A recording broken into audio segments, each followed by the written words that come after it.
Hello guys, another day, another vlog naman tayo guys. Dumating ng pizza galing sa Ipil guys. So tutorial tayo ngayon guys kung anong gamit ng turbo. So guys, ito guys mag-tutorial tayo bakit madali masira ang turbo. Ito guys, madali masira ang turbo dahil yung iba pagdating sa bahay galing sa malayong biyahe, pinatay na lang agad. Ito guys, may portion sa turbo na mainit at pigaside malamig. Kaya galing dito sa PC valve, ito galing PC valve, pasok sa balik sa engine. Kung papatayin mo ito, nagbaga yung exhaust niya umiinit dito pigaside, yung malamig. Yung pagpasok ng oil dito galing sa PC valve palabas sa engine, kung patayin mo yan, mamumuo yung oil dito. Dapat hindi mo talaga patayin 5 minutes to 10 minutes. So, kailangan mo kung sira ang turbo. Kasi, kung masira ang PC valve, madali ang masira ang propeller dito.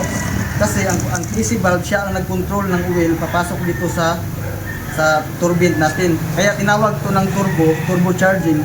Kasi, siya ang tumutulong sa pagpalabas ng usok galing sa exhaust. Kaya, dito naman, papasok doon sa intercooler, palamigin ang intake manifold niya.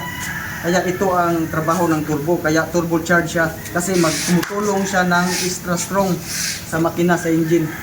Kaya tinawag ng turbo. So ito na side nito malamig, ito because mainit. Kaya pag galing sa biyahe malayo, patayin talaga. Hindi mo patayin ng 5 minutes to 10 minutes. Palamigin mong makina, galing PC valve, galing pumasok sa makina, balik siya.